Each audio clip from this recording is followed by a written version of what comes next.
Ito po, kabayan ko, nag-post po sa FB na kung meron daw marunong mag-Cairo na boss setting daw. Ang problema po ay mga barado ugat po talaga. Barado po ugat niya sa small intestine. Yan. Barado ugat niya sa heart. Barado yung ugat niya sa liver. May emotional stress po siya. Barado yung ugat niya sa kidney, sa large intestine. Ngayon po, sabi lang po niya shoulder po niya, okay na po. Ngayon po, siya na po yung magsasabi sa akin kung ano naging resulta pagte-therapy po sa kanya. Ikaw na bro, sabi ka na.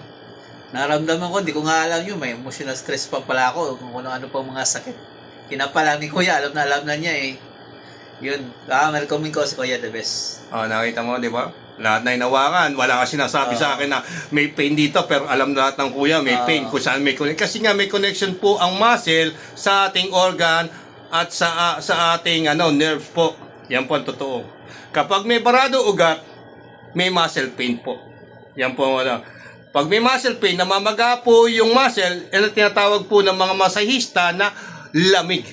Yan po yan, papaliwanag ko po yan. Ngayon po, okay na po siya. Bro, may rekomenda mo ba Kuya isang professional at legit na mga hilab dito? Alam yung nakakaiba. Talaga alam. Diba? Ang dito, simping basta lang ng mga po si Kuya, iba alam niya yung mga connection o mga... Di ba lahat tayo nawa mo siya yung pain, alam ko lahat, pero wala ka sinasabi, di ba? Di ba? Nagulat nga ako. The best. May rekomenda mo ba ako na ako isang professional at legit na mga hilab dito sa Jeddah? Sigurado. Sigurado ka ba dyan? I-recommend talaga. Paano yan, bro? Paano? God bless na lang po. Sige po. Praise the Lord. Praise the Lord po. Thank you po. Bye-bye.